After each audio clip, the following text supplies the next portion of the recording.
How's it going, everybody? I'm doing a gum chewing games I've completed in 2023 here today. Only about 4 or 5 of these games actually came out in 23. The rest are games that probably come out. A lot of them probably came out. Actually, no.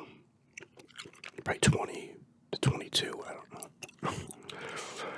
But these are games I have completed in 23. I might be forgetting some. I had to take some out. Because I was like, Last of Us 2, Uncharted 4. I'm like, did I? And then I looked at my trophies. I was like, no, those were completed in 22. But yeah. I'll start with the Switch. I'll actually start with real quick. The one downloadable. This game, Whispering Willows, I had played on the Xbox One. I actually really liked. You play this girl and you're like, I guess you're... I don't know if your family has died, I forgot. But you go through and you have like your spirit comes out and does stuff, and then it's like a puzzle type game. It's not overly long or anything, it wasn't long at all, but it was kind of cool.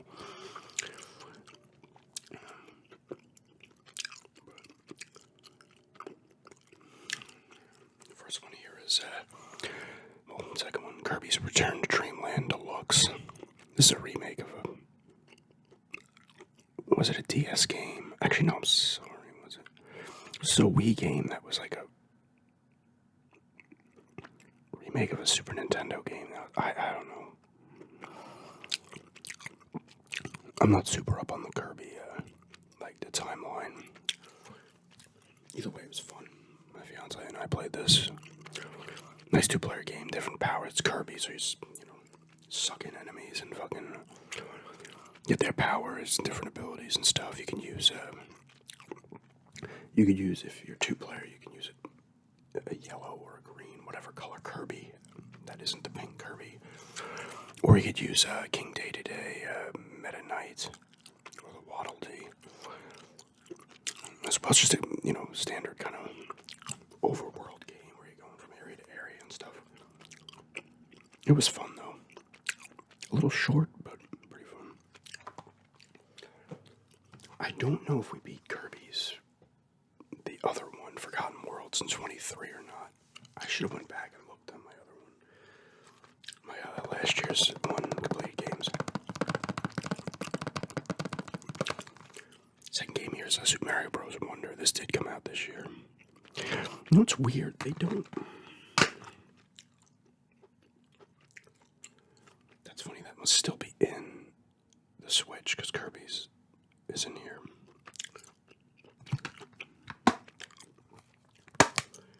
I'm trying to find the date on here, and they just do not seem to have it.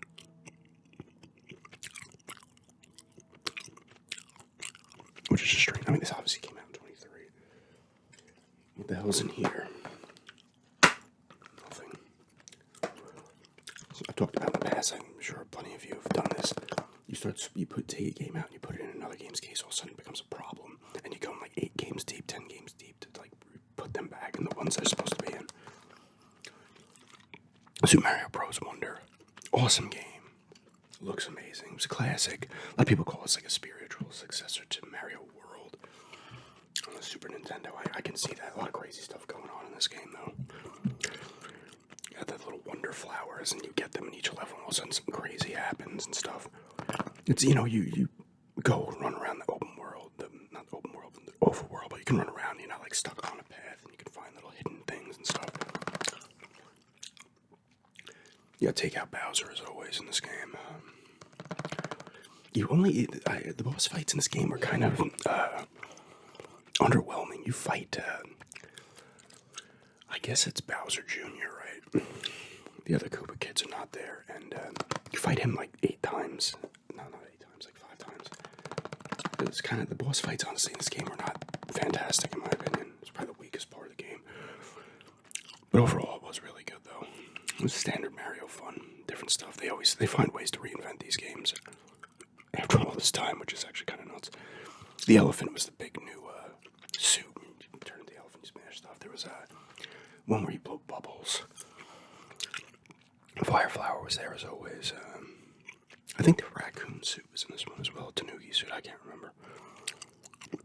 It's been a little while now, and I played so much Actually, it hasn't even been that long, but I played so much stuff on the PS5, like all this other stuff's going out of memory. It was an awesome game, though. Now here come the PS5 game. Spider-Man 2, did a review on it. I'm going to breeze through these ones quick. As obviously it was a download code. Awesome game, I reviewed it. I really enjoyed it. Looks amazing. Gameplay's fun. It was a cool game. Jedi Survivor did the review on this. I gave this one an 8. I enjoyed it, but I don't know. Actually, you know what? I should do them both. I should actually do this one first, sorry. I beat Fallen Order this year as well. This one was cool. You know, you go to a lot of cool worlds in Fallen Order. You go to more planets in Fallen Order than you do in Jedi Survivor, which was kind of disappointing for Survivor because that was my biggest gripe about this game. You didn't get to go to enough planets and explore enough planets, and that kind of sucked. Koba, whatever the hell the name of the planet was. There was that one in Jedha were the two big planets, and the other ones were just either moon bases or Coruscant briefly. But the Koba one was actually really cool. It's probably my favorite planet between both of these games, but there wasn't enough planets in this one. The combat was easier in this one, and I made a point, because I played on the same difficulty on each one. But I said I think it was the review for this, or one of the ones where I talked about this, that might have been because like he actually is farther along as a Jedi now, so it might just come easier. I don't know if the developers actually had that in mind or whatever, or they just made it a little easier. But these games are like, you know, the Dark Souls games, Demon Souls type stuff. If you die, you go back from a save point, and then you gotta pick up your little experience that you dropped by whoever killed you. The exploration is fun. They both look amazing. One sec.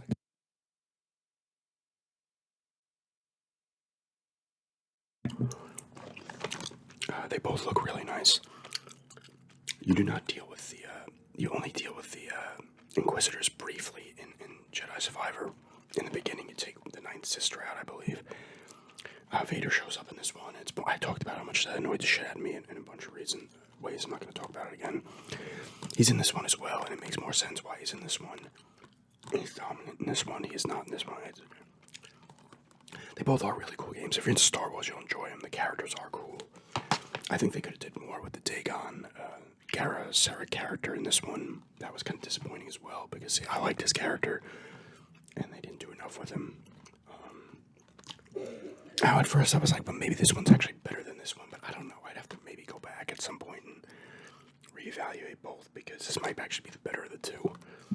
But this one did refine a lot of the things that were kind of annoying in this one, but I don't know. This could have been more, and it wasn't. That was weird, but they both are really good games. But this one could have been better. Now let's go into the... Oh, let me do the other... Oh, God.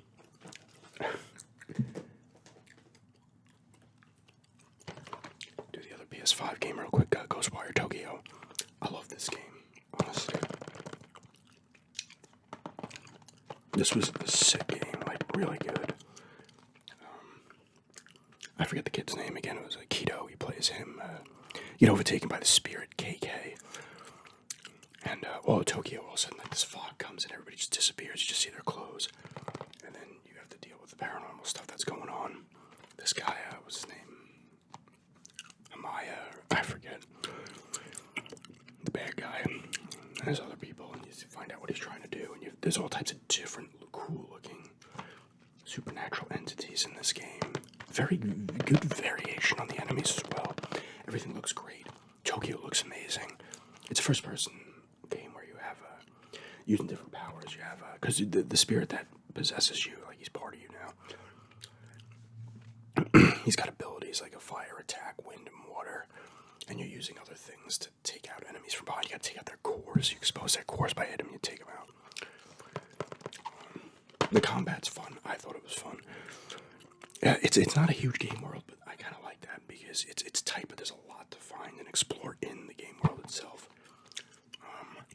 I said, it looks really nice. It was a really cool game.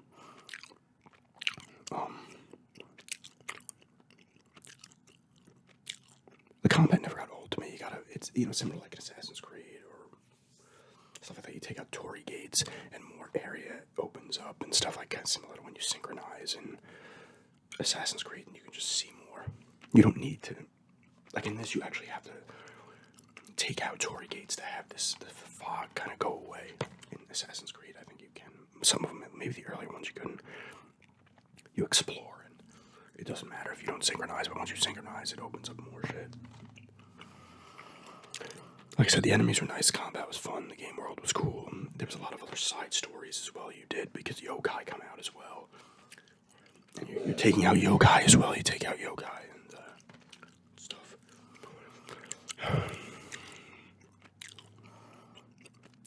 But it was an awesome game. I did a review on this one as well. Let me go to the Xbox One games, then the Whispering Willows I played on Xbox One, and then I'll go into the PS4 ones.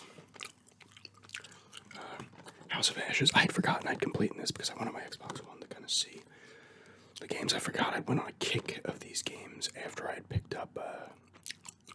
I was playing The Quarry in 2022, and I stopped. And I got Until Dawn, and I was like, I want to beat The Quarry, and then I think I beat The Quarry before Until Dawn. Then I was into a kick for their games, Supermassive games.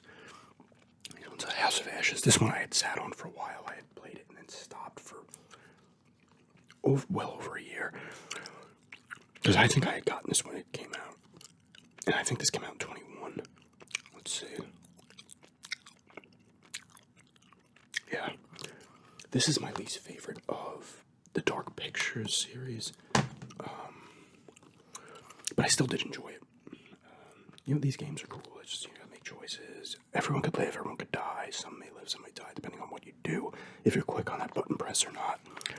They all look nice, character models are all nice, and the stories are all pretty decent, usually supernatural involved.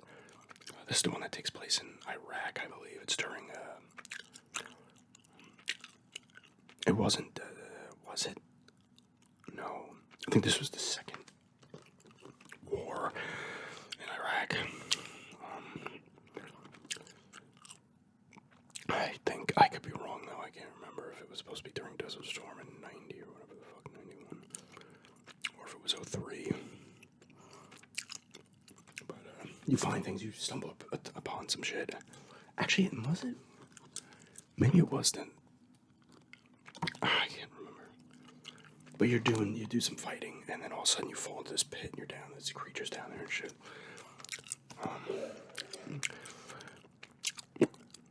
And it gets a little crazy. I think this is the one that gets a little crazy, where it was like an alien race all of a sudden was like on the surface ages ago, and then all of a sudden something happened and they wanted to. I forget.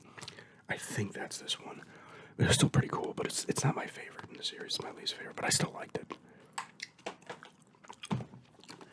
The Devil in Me. This is the last one of, I guess, season 1 of Dark Pictures, season 1, Devil in Me. Some people didn't like this one. I actually enjoyed this one quite a bit. This one is the guy recreates the H.H. Holmes house on some island, and you're part of like a paranormal crew, and you go there to like, we're gonna go there, and we got access, and this is gonna help our show, and all this stuff. And then you find out, the guy there's gonna try to kill you, and there's different rooms. The effects the house moves and stuff. It's got a little bit of Saw in it as well. The Saw movies, that kind of feel to it. But it's the same as the other games. You gotta make choices and stuff like that. Everyone lived in this one, I think, for me. I did like this one. It looked really nice. All these games look good, though. And these all have those modes where you can play online with other people, and you don't know what they're doing while you're doing stuff. And you can play couch co-op as well, where you swap out. When somebody else's character, it's their turn to play or whatever. This is a cool one, too, though. And then The Quarry, much like what I'll show after. they're their own thing. This and Until Dawn are kind of like in their own kind of thing. I actually really like The Quarry. People don't like this one as well. I really like The Quarry because it had the horror movie feel to it, the slasher feel to it. This one was, spoilers, the werewolves. The family was bitten or something, and they're all tainted with the werewolf blood, and they turn into them, and they're trying to figure it out. That's why they want you to leave.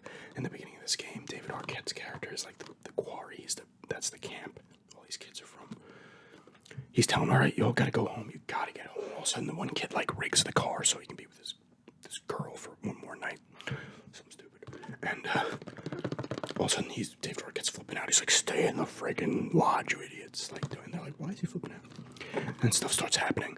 But it's not like the people who turn into werewolves are not actively trying to kill people. It's just they can't control themselves, and they're actually trying to find the cure.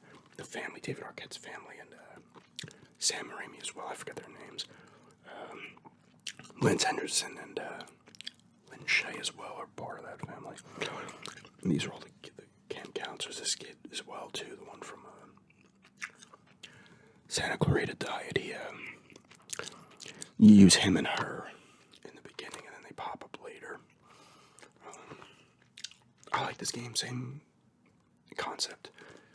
You got to do things. Got to be quick on that button. Press the button pressing. In this one, they actually made it easier. I only had one bite in this one. I forget her name. The blonde-haired girl.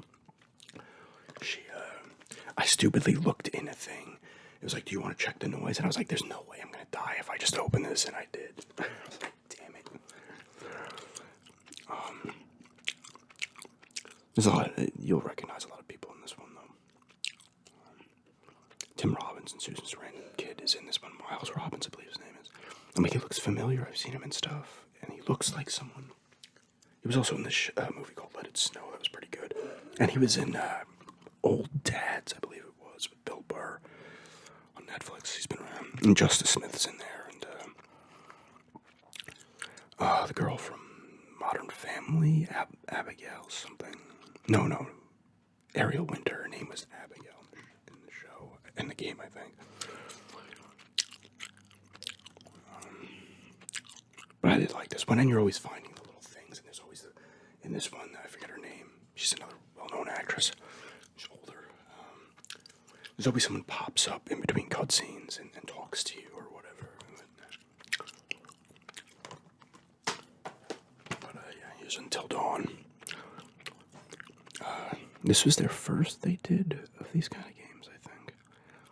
This is a cool one. It still looked freaking amazing, too. I mean, I played it in 23, and it looked awesome. And it came out in 15, I think.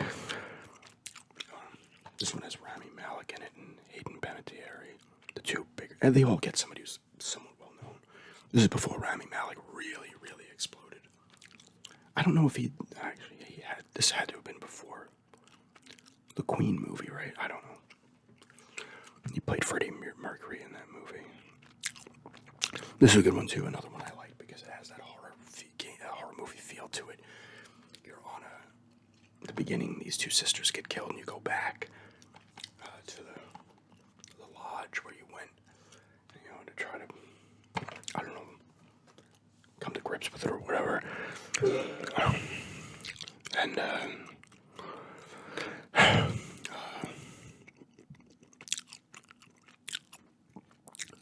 it's the same thing. Characters getting picked off. You find out what's going on. And this one is kind of cool.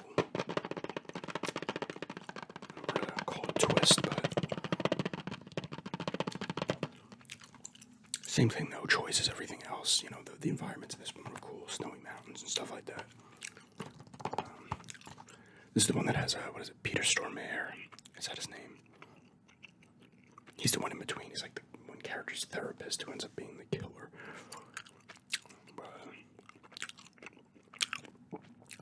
I think this has the Wendigo myth in it, but I think actually it ends up being a reality. I can't remember.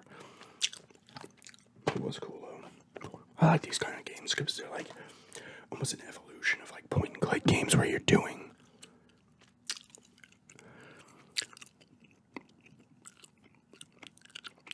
a lot of, you're doing point and click stuff, but it's a little more involved. evolve with the gameplay. So I think it's almost like an evolution of kind of point-and-click games, because that's what they very much are.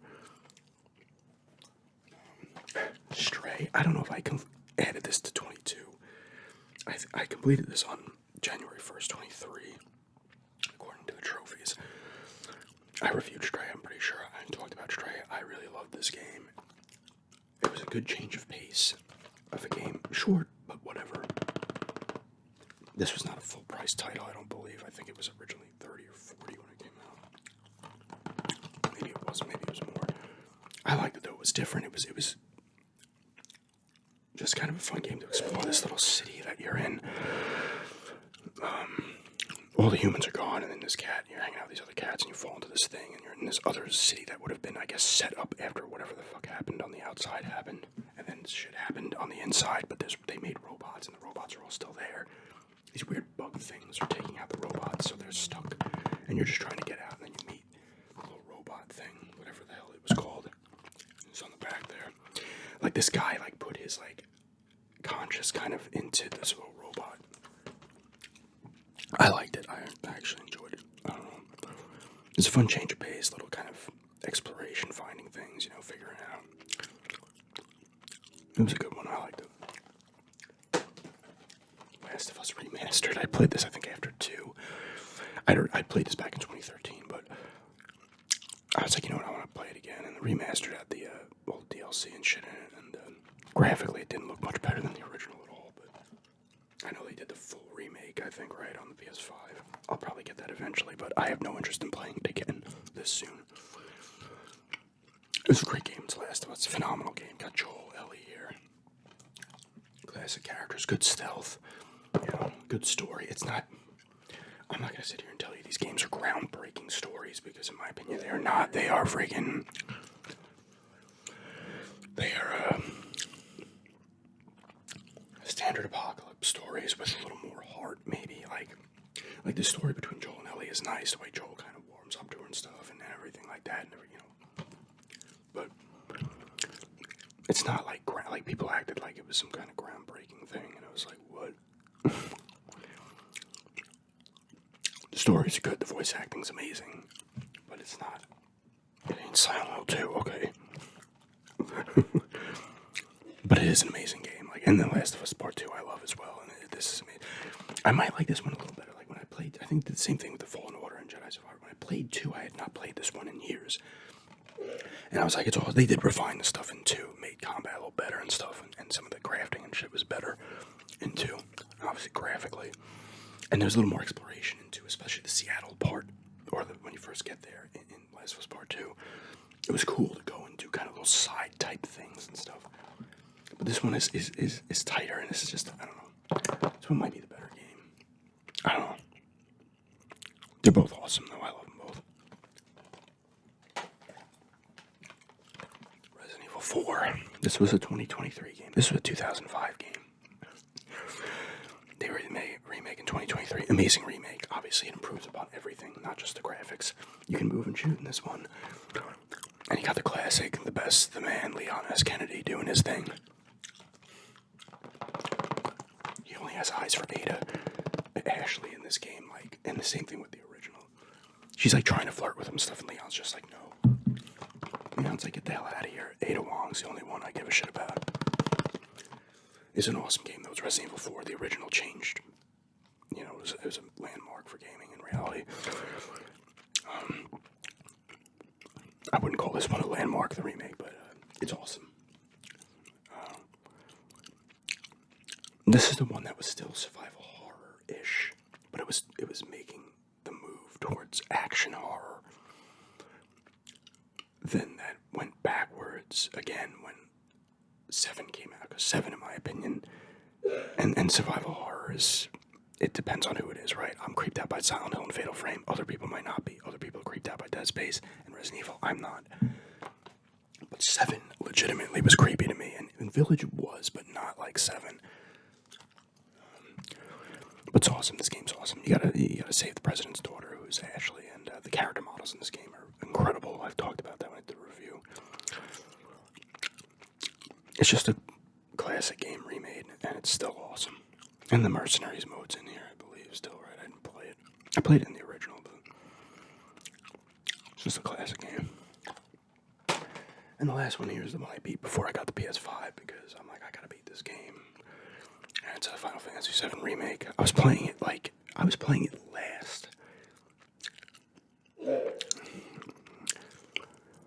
Christmas Eve.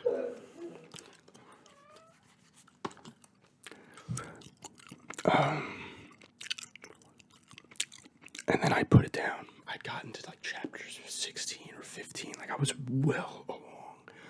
And I just put it down and went into stuff. I'm like, why am I beating this? So I threw it back on in November and completed it. It's an awesome game. I never played the original for more than a few hours. I didn't have a PlayStation. I had a Nintendo 64 back then. And I'm forgetting the tap. I apologize if people are into the tapping. I can remember to do it early and then I forget, and then I remember and forget again.